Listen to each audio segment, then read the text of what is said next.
Like, comment and subscribe. নমস্কার বন্ধুরা, সবাই কেমন আছেন? আশা করি সবাই খুব ভালো আছেন। আর আমার চ্যানেলের নতুন একটি ভিডিওতে আপনাদের সবাইকে স্বাগত। আর এখন বাজে ঘড়িতে সকাল 9টা, আর আমি এখন স্নান করে পুরোপুরিভাবে রেডি হইনি, তবে আধা রেডি হয়ে আপনাদের সামনে ভিডিওটা অন করলাম। যদিও আজকে দিনটা নিয়ে আমার কোনো প্রি প্ল্যানিং ছিল না, তাও প্ল্যানিং হতে বেশিক্ষণ লাগে না। যাই হোক, আর এইদিকে এতটাই গরম পড়েছে যে আমি 2-3টে পাখা চালিয়ে নিজের চুল শোকাচ্ছিলাম। চলো আমি চুলটা বেঁধে তোমাদের সাথে আবার কথা বলছি।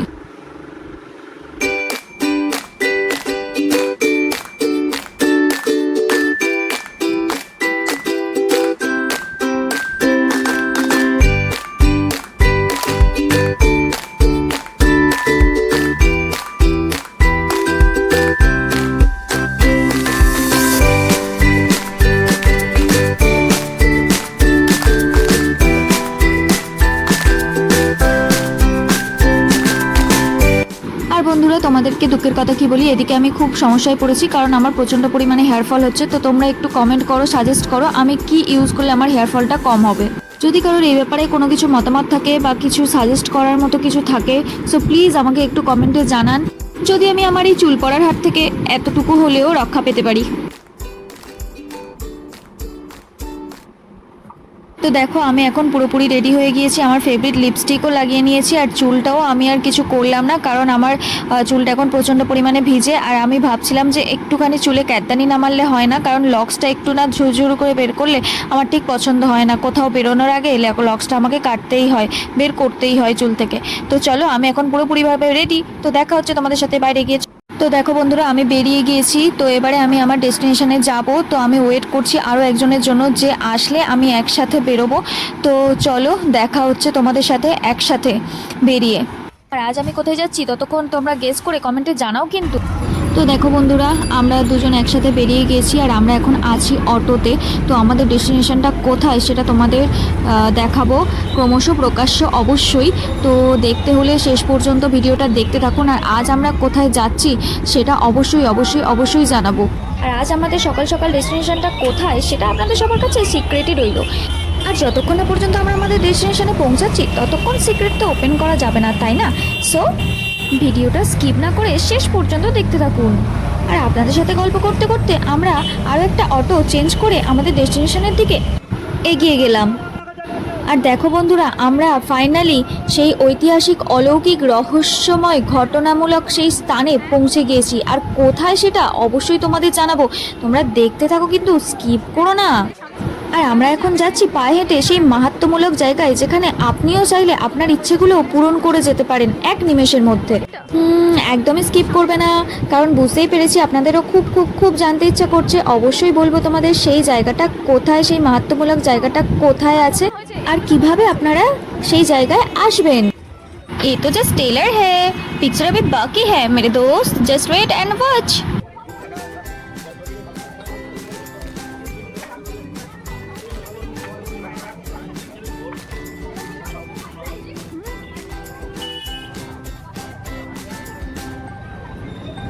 আর এখানে আসলে আপনারা প্রচুর পরিমাণে ডালাঘর পেয়ে যাবেন। ডালাঘর মানে এখানে অনেক রুম করা আছে, অনেক হোটেল করা আছে, ডালাঘর করা আছে, যেখানে এক একটা গাড়ি এসে সেই হোটেল বা রুমগুলো, ডালাঘরগুলো বুক করে রাখে। সেখানে আপনি থেকে বসে খাওয়া দাওয়া করে সেখানে পুজো দিয়ে সেখান থেকে ডালা নিয়ে পুজো দিতে পারবেন। এবং সেখানে যদি আপনি বাড়ির থেকে কোনো খাবার কিছু করে আনেন তো সেখানে বসে খেতে পারবেন।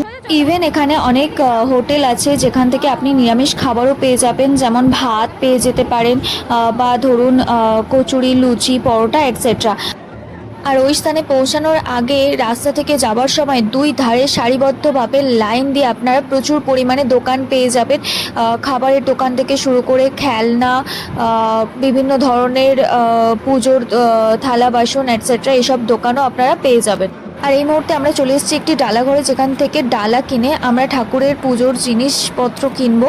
আর ওই হচ্ছে সেই মাহাত্ম্যমূলক স্থান, যেখানে শুধু শনি মঙ্গলবার নয়, প্রতিদিন হাজারো ভক্তের ভিড় জমা হয়ে থাকে। চলুন তাহলে এই মন্দির সম্পর্কিত কিছু অলৌকিক রহস্য এবং ঐতিহাসিক তথ্য সম্পর্কে কিছু জানা যাক, যেটা শোনার জন্য আপনারা এতক্ষণ ধরে অপেক্ষা করে আছেন। আসলে এই মন্দিরটি বাবা বড়কাছারির মন্দির নামে প্রচলিত। এই মন্দিরটি গ্রাম বাংলার লৌকিক ধ্যান ধারণা ও বিশ্বাসে প্রতিষ্ঠা পাওয়া হিন্দুদের পূজা অর্চনার স্থল।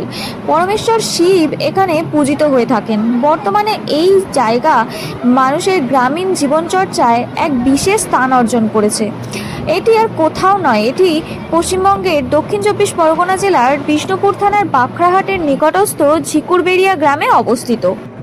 গ্রাম বাংলার পথে ঘাটে, শস্যক্ষেত্রে অথবা কোনো বটবৃক্ষতলে আসন পাতেন গ্রামের এইসব দেবদেবীরা। পুরাণ বর্ণিত দেবদেবীর তালিকায় হয়তো এদেরকে দেখতে পাওয়া যাবে না, তবে কোথাও না কোথাও এরা সাড়ম্বরে প্রতিষ্ঠিত, আবার কোথাও বা সমাজের নিম্ন স্তরে উঁকিঝুঁকি দিয়ে প্রবেশ করে স্থানীয় রীতিতে পূজা অর্চনায় নানা জাতীয় বিশ্বাসে ও সংস্কারে প্রতিষ্ঠা লাভ করে থাকেন। পরে উচ্চবর্ণের মানুষের দ্বারা নিয়ন্ত্রিত হলে ব্রাহ্মণ পুরোহিতের পূজা অর্চনার মধ্যে দিয়ে সেই লৌকিক দেবদেবীর পৌরাণিকত্ব প্রাপ্তি ঘটে। তো চলুন আপনাদের সাথে গল্প করতে করতে বাবার মাথায় জল ঢালার জন্য বাবা বড়কাছারির নামে প্রতিষ্ঠিত পুকুর থেকে একটু জল আনতে যাওয়া যাক। আর এখানকার আরেকটা গুরুত্বপূর্ণ জিনিস হলো, এখানে যদি কোনো 6 মাসের বাচ্চা, কোনো সদ্যজাত বাচ্চার বয়স 6 মাস হয়ে যায়, তাহলে সেই বাচ্চার মাথা নাড়া করিয়ে তার চুল দিয়ে এখানে পুজো দিয়ে যাওয়া হয়।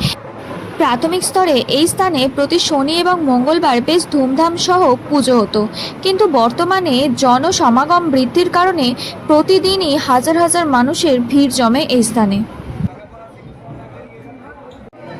আর আপনাদের আমি একটু দেখানোর চেষ্টা করব, এই হলো বাবা বড়কাছারির নামে প্রতিষ্ঠা করা সেই পুষ্করিণী। আর এই পুষ্করিণী থেকেই ভক্তরা জল তুলে বাবার মাথায় ঢেলে থাকেন। ইভেন কিছু ভক্ত যারা মানসিক করে রাখেন, তারা এই পুষ্করিণীতে স্নান করে তারপর সেই জল তুলে নিয়ে গিয়ে বাবার মাথায় ঢালেন। আর যেহেতু আমি বাড়ি থেকে স্নান করে গিয়েছিলাম, তাই এই জল একটু মাথায় ছড়া দিয়ে নিয়েছিলাম।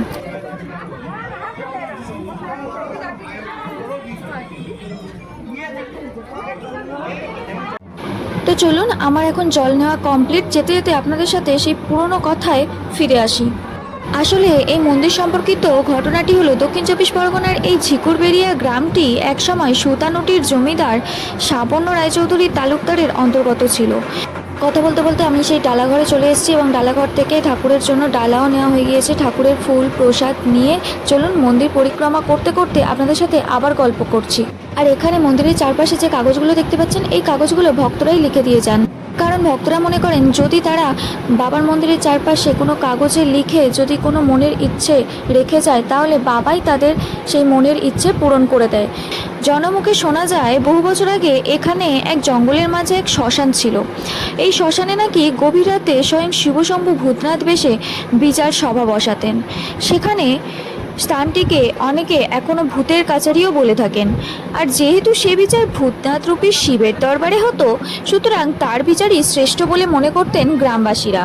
আর সেই থেকেই মানুষের এই মন্দিরের প্রতি ধর্মবিশ্বাস, তার সম্পর্কিত সব তথ্য স্থানীয় মানুষের মধ্যে বংশানুক্রমে প্রচলিত হতো।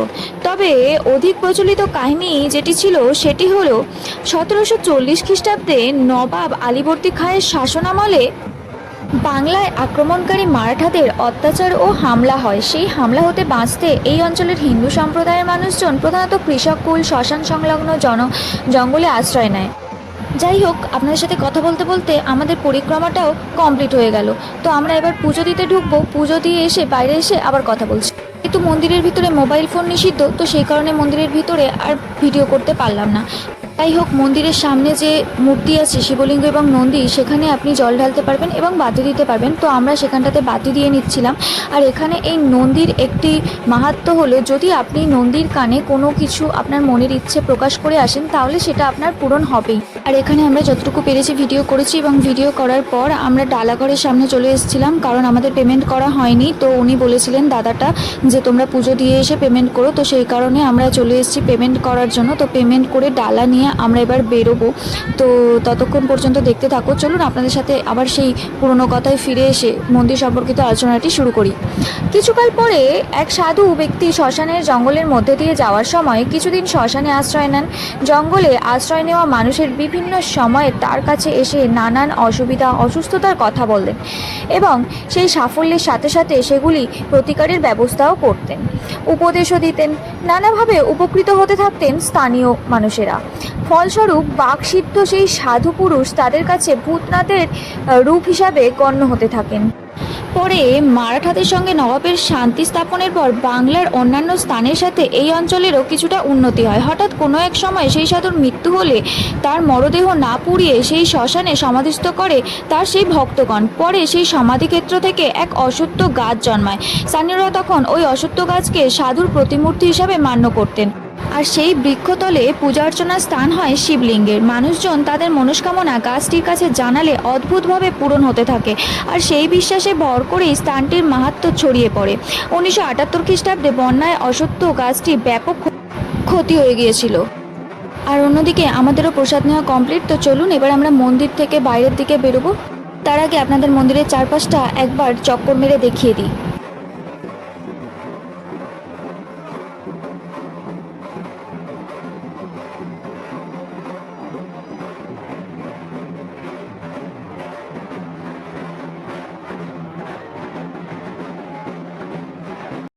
তো চলুন আমরা বেরিয়ে এসে আমরা এখন কিছু খেয়ে নেব। তো কচুরি অর্ডার করা হয়েছে, তো কচুরি দিয়ে যাবে। তো চলুন আমাদের খাবারও চলে এসেছে, চলুন খেতে খেতে গল্প করছি। যেহেতু অশ্বত্থ গাছটির ক্ষতি হয়ে গিয়েছিল, তাই ভক্তদের ইচ্ছানুসারে এক নতুন অশ্বত্থ গাছ বসানো হয় সেই একই স্থানে, এবং তার তলে এক গোলাকার বেদি নির্মাণ করে শিবলিঙ্গ প্রতিষ্ঠা করা হয়েছিল। বর্তমানে এটি বাবা বড়গাছারির মন্দির নামে পরিচিত হয়েছে। বহু দূর দূরান্ত থেকে ভক্ত মানুষেরা আসেন নিজেদের মনস্কামনা নিয়ে পুজো দিতে। তারা একটা ছোট্ট কাগজে তাদের প্রার্থনা দরখাস্ত আকারে লিখে মন্দিরের গায়ে বেঁধে দেন। দুঃখ কষ্ট লাঘব হয়, মনোবাঞ্ছাও পূরণ হয়। জনসমাগম বৃদ্ধির কারণে বর্তমানে প্রতিদিনই হাজার হাজার মানুষ আসেন পুজো দিতে। তো এখন আমাদের খাওয়া হয়ে গিয়েছে, তো এবার আমরা বেরিয়ে পড়েছি কিছু জিনিস কেনার জন্য। তো চলুন যেতে যেতে আপনাদের সাথে কথা হচ্ছে। সম্প্রতি পশ্চিমবঙ্গ সরকারের পর্যটন দপ্তরের আর্থিক সহায়তায় মন্দিরের প্রবেশদ্বারে একটি তোরণ নির্মাণ সহ সংস্কারের কাজ স্থানীয় জনপ্রতিনিধির মাধ্যমে সম্পন্ন হয়েছে। আসলে পূজাস্থান তথা মন্দিরটি সামান্য বেদি বা মঞ্চের আকার হলেও তোরণটি নির্মাণে বাংলার চারচালা স্থাপত্য রীতি ব্যবহার করা হয়েছে। তো এখন দেখুন বন্ধুরা, আমি চলে এসেছি একটি পিতল কাঁসার দোকানে, যেখান থেকে আমি আমাদের বাড়ির জন্য ঠাকুরের একটি পিতলের ঘট নেওয়ার জন্য দেখছিলাম। তো এই দাদুটাকে বলছিলাম যে ঘরটা দেখানোর জন্য, তো এই ঘরটা নিচ্ছিলাম। চলুন ঘরটা নিতে নিতে আবারও আপনাদের পুরনো কথায় ফিরে যাই। আর আমার এই ঘরটা খুব পছন্দ হয়েছে, আর এই ঘরটা আমি নিতে চাইছি। কেমন হয়েছে তোমরা কমেন্টে জানাও প্লিজ। তো চলুন এবার আপনাদের সাথে আলোচনা করি কিভাবে আপনারা এই মন্দিরে এসে পৌঁছাবেন। ধর্মতলা বা স্প্ল্যানেড থেকে যে কোনো ডায়মন্ড হারবার রুটের গাড়িতে উঠবেন, তো ঠাকুরপুকুর বা আমতলাতে নামবেন। যদি ঠাকুরপুকুরে নামেন, সেখান থেকে ঠাকুরপুকুর থেকে একটি অটো আসে পুরোপুরি বিবিরহাট পর্যন্ত। তো সেই বিবিরহাট পর্যন্ত অটো ধরে বিবিরহাট আসবেন। তো বিবিরহাট থেকে ডাইরেক্টলি আপনি বাবা বড়গাছারির মন্দির বললে আরও একটি অটো পেয়ে যাবেন। তো সেই অটোতে করে আপনি পুরোপুরি বড়গাছারি মন্দিরের সামনে আপনি চলে আসতে পারবেন। আর যদি কেউ বাবুঘাট বাস স্ট্যান্ড থেকে ডাইরেক্টলি আসতে চাইছেন, তো তাহলে যে কেউ 75 বাস ধরে পুরোপুরিভাবে একটি বাসে করেই আপনি মন্দিরের সামনে উপস্থিত হতে পারবেন। আর যদি কেউ আমতলা থেকে আসতে চাইছেন, তো আমতলা থেকে বিবিরহাট রুট ধরে যে কোনো অটোতে উঠলে বিবিরহাটে চলে আসবেন। বিবিরহাট থেকে বাঁকড়া পর্যন্ত আরও একটি অটো পেয়ে যাবেন, যেটা আপনাকে মন্দিরের কাছাকাছি নামিয়ে দেবে। আর যদি কেউ মনে করছেন যে ডায়মন্ড হারবার সাইড থেকে আসবেন, তাহলে ওদিক থেকেও আসতে পারেন। ডায়মন্ড হারবার থেকে ডাইরেক্ট 246 246 বুরুল টু রাধানগর বাসে করে আপনি বিশালক্ষী পর্যন্ত আসবেন। বিশালক্ষী থেকে আপনি পেয়ে যাবেন যে কোনো অটো ডোঙ্গারিয়া পর্যন্ত, এবং ডোঙ্গারিয়া থেকে যে কোনো অটো পেয়ে যাবেন আপনি বাঁকড়া পর্যন্ত যাওয়ার। তো সেখান থেকে আপনি এই মন্দিরেও পৌঁছতে পারবেন। তো যদি কেউ আমার ভিডিওটা দেখে এই মন্দিরে পৌঁছতে চাইছেন, তাহলে আমাকে কমেন্ট করুন, আমি আপনাদের পুরোপুরি গাইড করে দেব। আর আমার এই ভিডিওটা যদি কারোর ভালো লাগে, তাহলে প্রচুর প্রচুর প্রচুর শেয়ার করুন। আর যদি এই ভিডিওটা সম্পর্কিত আপনারা কেউ জেনে থাকেন বা বড়গাছারির মাহাত্ম্য সম্পর্কে জেনে থাকেন, তাদেরও বলবো যে প্রচুর প্রচুর প্রচুর পরিমাণে শেয়ার করুন, বড়গাছারির মাহাত্ম্য প্রচার করুন। আর এখন আমরা চলে এসেছি গাড়ির শোরুমে, কারণ আমার গাড়িটা বড়গাছারি যাওয়ার আগে শোরুমে দিয়ে গিয়েছিলাম সার্ভিস করানোর জন্য। তো এবার আমরা গাড়িটা নেব, গাড়িটার কাজ হয়ে গিয়েছে, ফোন করেছিল। তো এখন আমাদের গাড়ির সার্ভিসিং হয়ে গিয়েছে। এবার আমরা রিসেপশনের সাথে কথা বলে পেমেন্ট করে আমরা এবার চলে যাব। তো আমার ভিডিওটা আজকে এই পর্যন্তই। যদি কারোর ভালো লাগে লাইক করুন, সাবস্ক্রাইব করুন, কমেন্ট করুন। যদি কারোর কিছু জানার থাকে অবভিয়াসলি আমাকে জিজ্ঞেস করতে পারেন কমেন্ট বক্সে। তো টাটা বাই, দেখা হচ্ছে পরে অন্য কোনো সময় অন্য কোনো ভিডিওতে। Love you all.